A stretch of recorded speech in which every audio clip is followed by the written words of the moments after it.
Hello दोस्तों, चलिए शुरू करते हैं। एम लक्ष्मीकांत जो पॉलिटी की एक बुक है यूपीएससी के लिए बहुत ज़रूरी है। इसके 2 चैप्टर हम लोग अपलोड कर दिए हैं।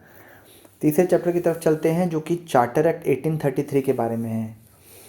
दोस्तों, ये एक्ट जो है एक स्टेप था, फाइनल स्टेप था toward the centralization of power in British India. तो सबसे पहले इसने क्या कहा कि गवर्नर जनरल ऑफ बंगाल जो है उसके पास सारी पावर होगी, सिविल और मिलिट्री की पावर होंगी सारी उसके पास। उसके अलावा जो है ये एक्ट पहली बार जब क्रिएट किया गया तो government of India having the authority of entire territorial area possessed by British in India. तो गवर्नमेंट ऑफ इंडिया जो है उसके पास अथॉरिटी होगी उस सारे मतलब एरिया की या सारे टेरिटोरियल लैंडमार्क की जो कि ब्रिटिशर्स के द्वारा पोजेस्ट किए गए हैं इंडिया में। लॉर्ड बेनेडिक्ट जो है पहले गवर्नर जनरल ऑफ इंडिया थे। तो actually governor general of Bengal को रिप्लेस करके गवर्नर जनरल ऑफ इंडिया घोषित कर दिया गया उनको। ठीक है दोस्तों, उसके अलावा इसने गवर्नर बॉम्बे और मद्रास को अपनी लेजिस्लेटिव पावर से डिप्राइव कर दिया और गवर्नर जनरल ऑफ इंडिया को जो कि लॉर्ड बेनेडिक्ट थे, विलियम बेनेडिक्ट थे, उनको सारी एक्सक्लूसिव राइट दे दिया गया ओवर इंटायर ब्रिटिश इंडिया। तो इसको पहले जो है रेगुलेशन कहा जाता था, इससे पहले वाले जितने भी लॉज थे, लेकिन इसको एक चार्टर एक्ट की तरह कहा गया। ठीक है, उसके अलावा it ended the activity of East India Company as a commercial body. तो इसने ईस्ट इंडिया कंपनी को कमर्शियल बॉडी की तरह जो है जो वो एस्टैब्लिश थी उसको ख़त्म किया और वो प्योरली एडमिनिस्ट्रेटिव बॉडी बन गई ईस्ट इंडिया कंपनी। इसने प्रोवाइड किया इस एक्ट ने कि कंपनी की जो टेरिटरी है इंडिया में वो जो है वो हेल्ड की जाएंगी in trust for his majesty and his here and successors. तो जो मतलब अथॉरिटी है किंग या क्वीन ऑफ इंग्लैंड थे या यूके जो कहा जाएगा, उनके हियर्स और सक्सेसर्स के नाम पे ये सिर्फ कंपनी एक ट्रस्ट की तरह काम करेगी। उसके अलावा चार्टर एक्ट ऑफ 1833 ने अटैम्प्ट किया to introduce a system of open competition for selection of civil servant. तो सिविल सर्वेंट के सिलेक्शंस के लिए इसने ट्राई किया कि इंडियंस को डिवाइड ना किया जाए for holding any place office और employment under company. However this provision was neglected after the oppositions from court of director. तो कोर्ट ऑफ डायरेक्टर ने मना किया कि नहीं, ये अलाउ नहीं किया जाएगा, कि इंडियंस को अभी अलाउ नहीं किया जाएगा। उसके बाद जो है ये प्रोविज़न जो है वो ज़मीन पे नहीं आ पाया। तो 1833 को फिर से एक बार देख लेते हैं। इसने गवर्नर जनरल ऑफ बंगाल को रिप्लेस किया गवर्नर जनरल ऑफ इंडिया से। उसके अलावा इसने जो है बोला कि सारी जो सिविल और मिलिट्री पावर थी वो गवर्नर जनरल ऑफ इंडिया रखेंगे। उसके अलावा लॉर्ड बेनेडिक्ट जो हैं, लॉर्ड विलियम बेनेडिक्ट को पहले गवर्नर जनरल ऑफ इंडिया हुए। उसके अलावा बॉम्बे के गवर्नर, मद्रास के गवर्नर्स को अपनी लेजिस्लेटिव पावर से हाथ धोना पड़ा और गवर्नर जनरल ऑफ इंडिया जो है उनके पास एक्सक्लूसिव पावर आ गई पूरे भारत की, पूरे ब्रिटिश इंडिया की टू लेजिस्लेटिव पावर के लिए। उसके अलावा East India Company as a commercial body जो है उसका एक काम ख़त्म कर दिया गया और कंपनियाँ प्योरली एक ट्रस्ट की तरह काम करेगी for his majesty and his here and successors. 1833 का जो एक्ट था इसने एक अटैम्प्ट किया एक सिस्टम ऑफ सिविल सर्वेंट का सिलेक्शंस के लिए कोशिश किया जिससे इंडियंस को सारी पावर मिल सकती थी, लेकिन ये कोर्ट ऑफ डायरेक्टर क्योंकि इसके लिए एग्री नहीं किए तो ये प्रोविजंस ज़मीन पे नहीं आ पाया। चलिए दोस्तों, अगले एक्ट की तरफ बढ़ते हैं जो कि है चार्टर एक्ट ऑफ 1853। दोस्तों, ये जो एक्ट था 1853 का, ये पास किया गया ब्रिटिश पार्लियामेंट द्वारा 1793 और 1833 के बीच में। ये एक सिग्निफिकेंट कॉन्स्टिट्यूशनल लैंडमार्क इसको कहा जा सकता है क्योंकि इससे जो है कुछ जो चेंजेस थे वो आए। जैसे कि इसमें सबसे पहले जो है लेजिस्लेटिव और एग्जीक्यूटिव फंक्शन जो है गवर्नर जनरल काउंसिल का, जैसे आपको याद होगा कि गवर्नर जनरल ऑफ बंगाल को एग्जीक्यूटिव काउंसिल दी गई थी, फिर गवर्नर जनरल ऑफ बंगाल का नाम रखा गया कि गवर्नर जनरल ऑफ इंडिया। तो गवर्नर जनरल ऑफ इंडिया की भी एक काउंसिल हुई, गवर्नर जनरल काउंसिल, उसके लेजिस्लेटिव और एग्जीक्यूटिव फंक्शंस को अलग किया गया। जैसे कि आज की तारीख में होता है कि गवर्नमेंट के 3 पार्ट होते हैं, जस्टिस, लेजिस्लेशन और एग्जीक्यूशन। तो एग्जीक्यूटिव और जो लेजिस्लेटिव पार्ट होते हैं वो अलग होते हैं, तो उसी तरह से यहाँ भी अलग अलग रखा गया। इसमें क्या किया, सबसे पहले इसमें 6 नए मेंबर आए जो लेजिस्लेटिव काउंसिलर्स की तरह काउंसिल में। इसमें क्या हुआ कि इसमें गवर्नर जनरल लेजिस्लेटिव काउंसिल को इंडियन लेजिस्लेटिव काउंसिल कहा गया, इंडियन सेंट्रल लेजिस्लेटिव काउंसिल। और ये जो है ऐसे ही काम करती थी जैसे एक पार्लियामेंट काम करता था, तो ये मिनी पार्लियामेंट की तरह काम करेगा। ये प्रोसीजर सीधे सीधे ब्रिटिश पार्लियामेंट की तरह काम करने वाली बॉडी की तरह आया। और इसने सबसे first time it was treated as a special function for the government requiring special machinery and special processes. तो ये लेजिस्लेशन सबसे पहले जो है ट्रीट किया गया स्पेशल फंक्शन ऑफ गवर्नमेंट। इसने गवर्नमेंट के स्पेशल फंक्शन की तरह काम किया, उसकी मशीनरी और उसको स्पेशल प्रोसेस की तरह काम किया। उसके अलावा 1853 का जो एक्ट था, 1853 के चार्टर एक्ट की अभी बात चल रही है, 1853 का चार्टर एक्ट, इसने एक ओपन कंपटीशन जो है ऐड किया गया, selection and recruitment of civil servant. Selection और रिक्रूटमेंट ऑफ सिविल सर्वेंट का काम इसने शुरू किया। ये जो है कोऑर्डिनेटेड सिविल सर्विसेज जो इंडियंस के लिए भी ओपन की गई according to the Macaulay's committee. Macaulay's committee ने कहा था कि इंडियन के लिए शुरू की जाए, तो शुरू किया गया इंडियन सिविल सर्विसेज। ये कमेटी का नाम था committee on Indian civil services, जो अपॉइंट हुई 1853 को। It extended the company rule and allowed it to retain the position of Indian territory on the trust for Indian British Crown. It did not specify any particular period. Unlike the previous charter, it was clear indication. This was clear indication that the company rule could be terminated at any time the Parliament liked. It introduced for first time the local representation in the Indian Central Legislative Council of 6 new legislative member of Governor General Council. 4 members were appointed by local provincial government of Madras, Bombay, Bengal and Agra. तो दोस्तों ये जो third point है ये कह रहा है कि इसने क्या कहा कि इसने कंपनी के रूल को थोड़ा एक्सटेंड किया, कंपनी के रूल को एक्सटेंड किया इस एक्ट ने। उसके अलावा ये तो क्लियर था कि कंपनी का रूल बहुत ज़्यादा दिन नहीं चल पाएगा। तो कंपनी का रूल अगर बहुत ज़्यादा दिन नहीं चल पाएगा, लेकिन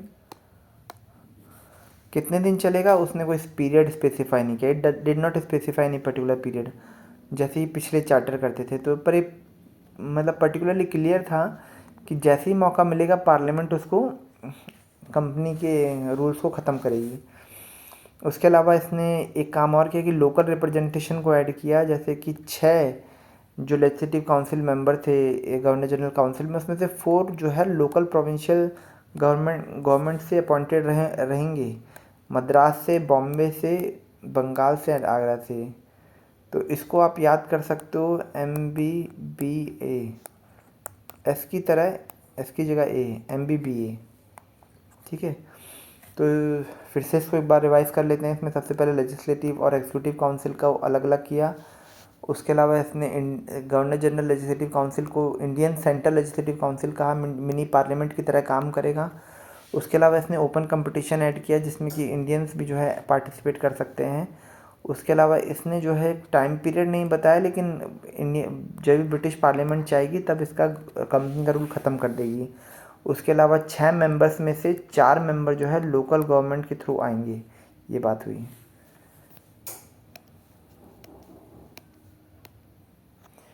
ठीक है दोस्तों, उसके बाद तो 1853 के एक्ट के बाद आपको पता ही है कि फर्स्ट वॉर ऑफ इंडिपेंडेंस जो हुई 1857 की, उसके बाद काफ़ी सारी चीज़ें चेंज हो गई। ये पता चल ही गया कि इंडियंस कितने नाखुश हैं कंपनी रूल से, कंपनी रूल के अंडर कितना एक्सप्लॉयटेशन हो रहा है इंडिया का।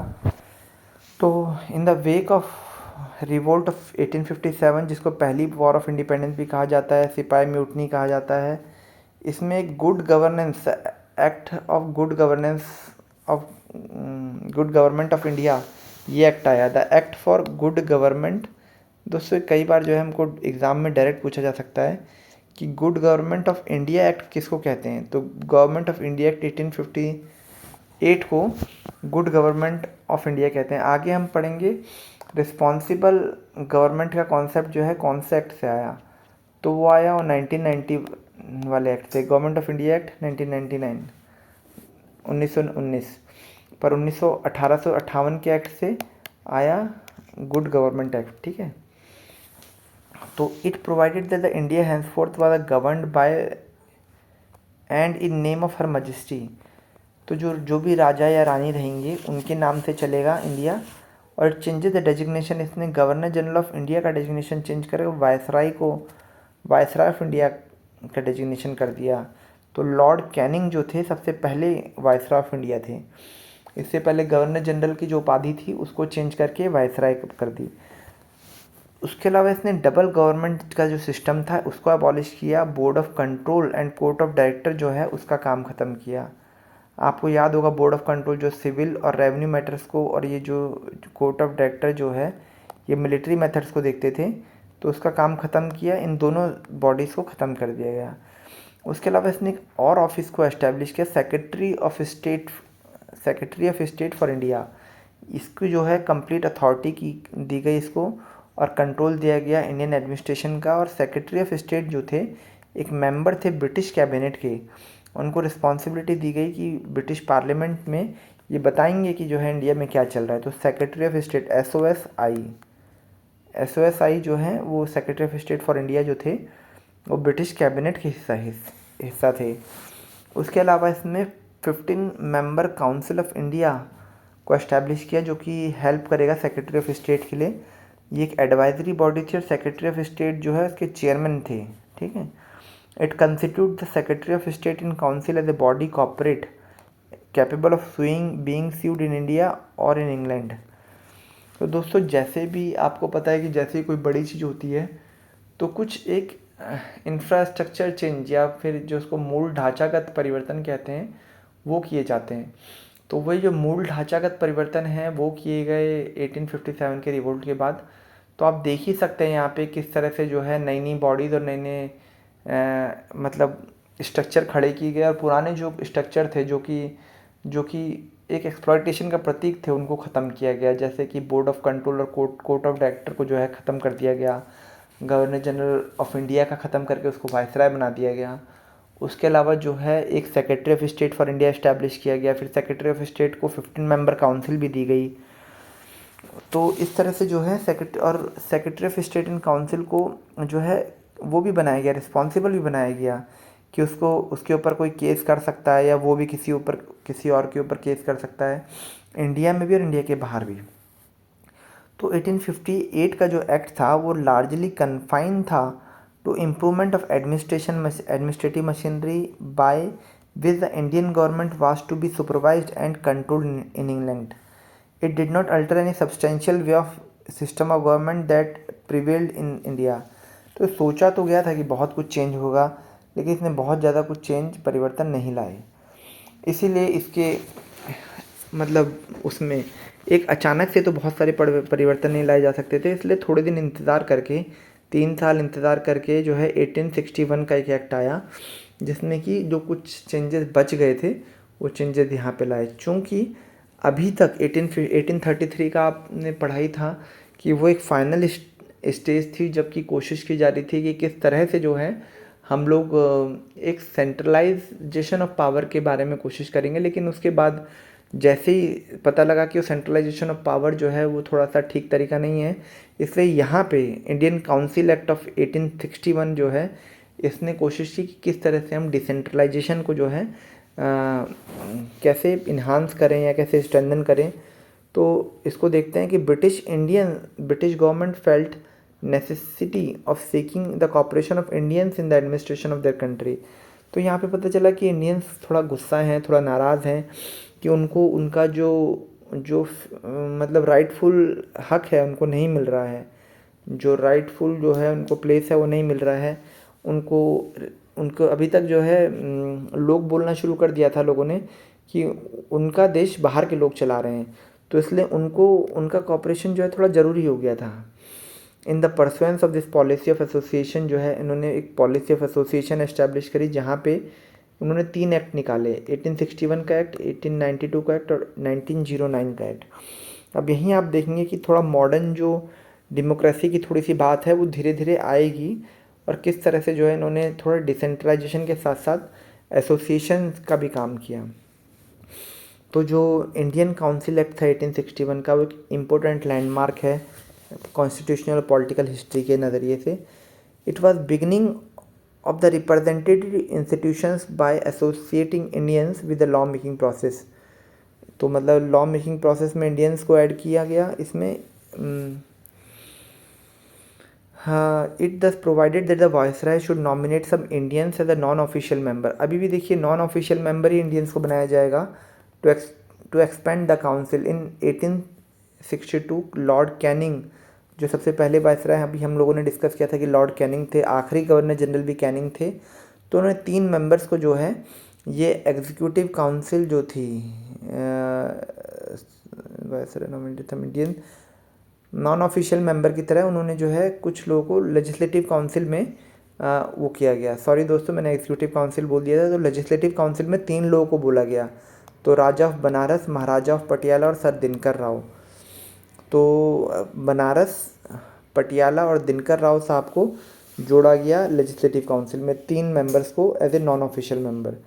उसके बाद डिसेंट्रलाइजेशन की पावर को रिस्टोर कैसे किया गया कि बॉम्बे और मद्रास की जो प्रेसिडेंसीज थी उनको उनकी लेजिस्लेटिव पावर वापस दी गई जो कि रेगुलेटिंग एक्ट 1773 के द्वारा ली गई थी और चार्टर एक्ट 1833 के द्वारा उसका क्लाइमैक्स आया था।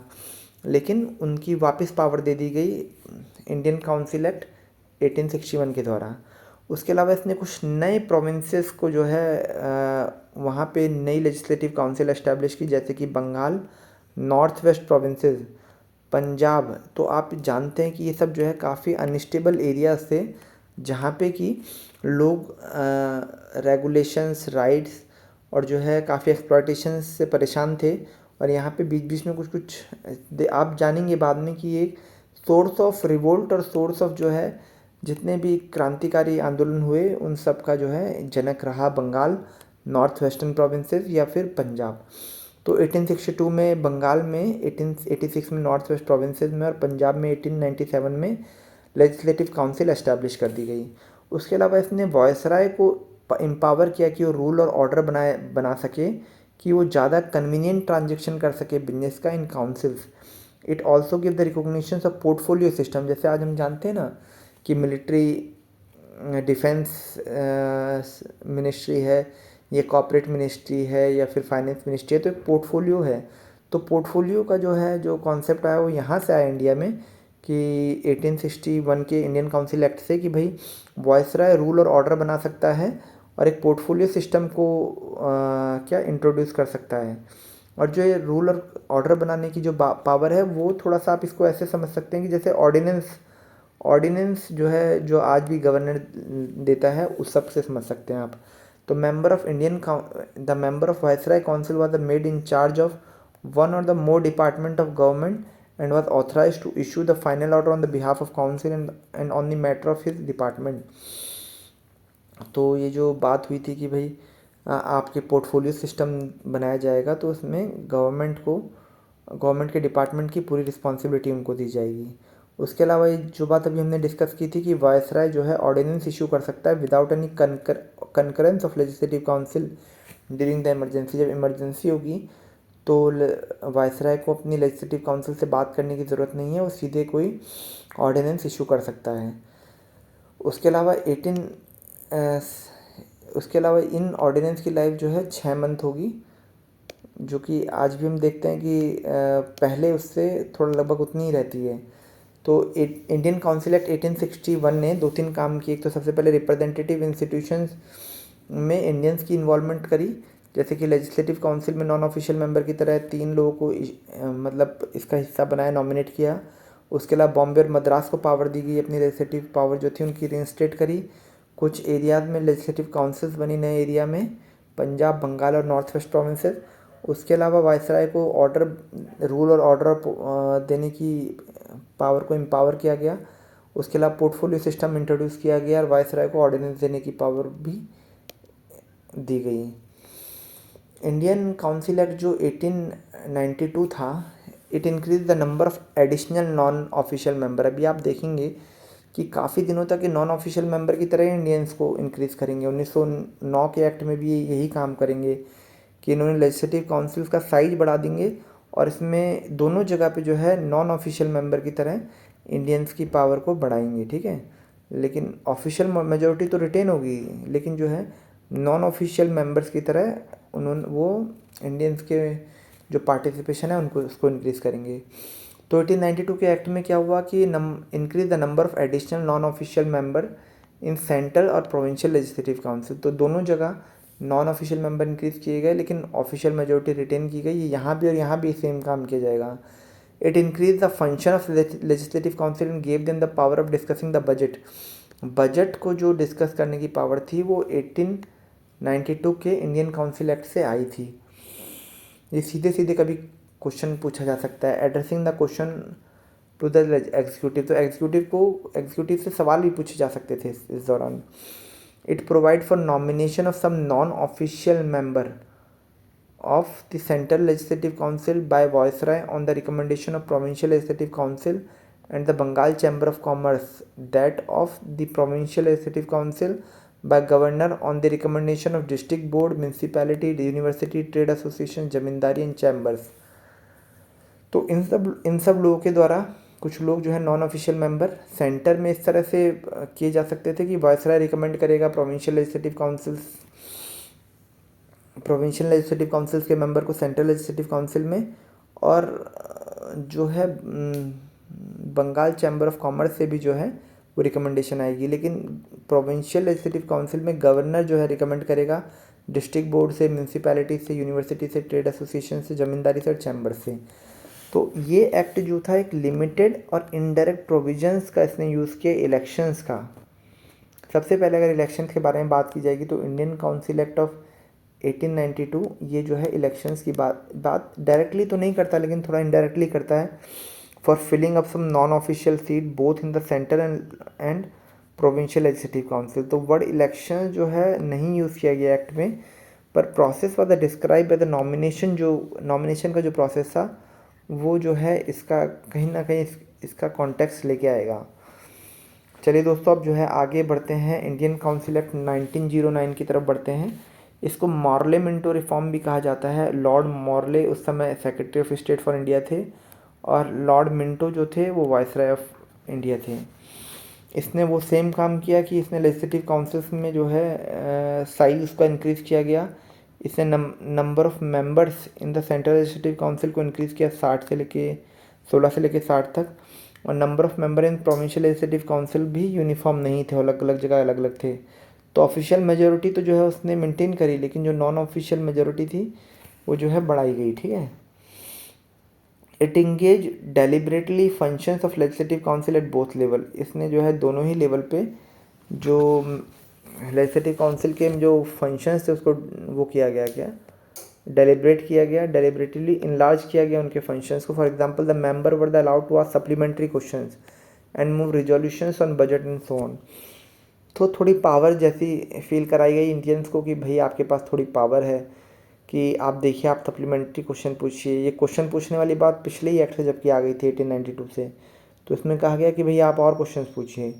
It provided for the associations of Indians with the executive council. अब देखिए, लेजिस्लेटिव काउंसिल में तो बोला गया, लेकिन आप जानते हैं कि एग्जीक्यूटिव काउंसिल की पावर थोड़ी ज़्यादा होती है क्योंकि वो एग्जीक्यूशन का काम करती है और फाइनल चेंज आती है ग्राउंड पे। तो वायसराय या ग्राउंड गवर्नर की जो एग्जीक्यूटिव काउंसिल थी उसमें पहली बार जो है सत्येंद्र प्रसाद सिन्हा, ये क्वेश्चन डायरेक्टली पूछा जा सकता है कि कौन सबसे पहले इंडियन थे वायसराय की एग्जीक्यूटिव काउंसिल को ज्वाइन करने वाले। तो सत्येंद्र प्रसाद सिन्हा थे।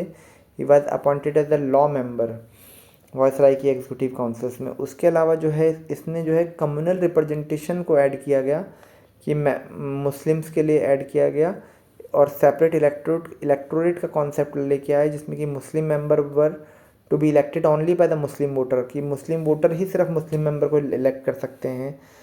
इसलिए इस एक्ट ने लीगलाइज किया कम्युनलिज्म को। एंड लॉर्ड मिंटो को कहा गया कि फादर ऑफ कम्युनल इलेक्टोरेट हैं इंडिया के अंदर, लॉर्ड मिंटो को। उसके अलावा हम बाद में पढ़ेंगे कि 1919 के एक्ट के द्वारा एक दूसरे मेंबर को जो कि रामसे हैं उनको कहा गया फादर ऑफ कम्युनल रिप्रेजेंटेशन कहा गया इंडिया में। तो यहाँ हम देखते हैं कि लॉर्ड मिंटो को सबसे पहले फादर ऑफ कम्युनल इलेक्टोरेट कहा गया। इसको आप लोगों को याद रखना है दोस्तों। It also provide for the separate representations of presidency corporation, chamber of commerce, university and जमींदार। तो इसने सेपरेट रिप्रेजेंटेशन की भी बात की इन लोगों की, जो प्रेसिडेंसी कॉर्पोरेशन है, चैम्बर ऑफ कॉमर्स हैं, यूनिवर्सिटी हैं और ज़मींदार हैं। तो हम लोग देखेंगे यहाँ पे कि 1909 का जो एक्ट था, जिसको कि मॉर्ले मिंटो रिफॉर्म भी कहते हैं, जिसमें हम देखते हैं कि मिंटो हमारे वायसराय थे और मॉर्ले जो थे, लॉर्ड मॉर्ले, वो सेक्रेटरी ऑफ स्टेट थे। यहाँ पे लेजिस्लेटिव काउंसिल का साइज़ बढ़ाया गया और सेंट्रल लेजिस्लेटिव काउंसिल का साइज़ 16 से 60 किया गया। उसके अलावा ये जो है, इसमें ऑफिशियल मेजॉरिटी को तो मेंटेन किया गया, लेकिन नॉन ऑफिशियल मेजॉरिटी को इंक्रीज़ किया गया। उसके अलावा इसने डेलिबरेटली जो फंक्शन थे कुछ इंक्रीज़ किए लेजिस्लेटिव काउंसिल्स के। एग्जीक्यूटिव काउंसिल ऑफ वायसराय में जो है और गवर्नर के लोग ऐड किए गए, इंडियंस को एसोसिएट किया गया। सत्येंद्र प्रसाद सिन्हा सबसे पहले इंडियन थे एग्जीक्यूटिव काउंसिल ऑफ वायसराय में आने वाले।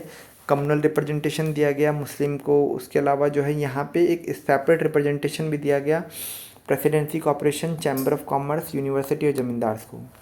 चलिए दोस्तों, आज यहीं ख़त्म करते हैं। फिर अगले लेक्चर में गवर्नमेंट ऑफ इंडिया एक्ट 1990 को स्टार्ट करेंगे, एक फ्रेश एनर्जी के साथ, एक फ्रेश पर्सपेक्टिव के साथ। थैंक यू दोस्तों।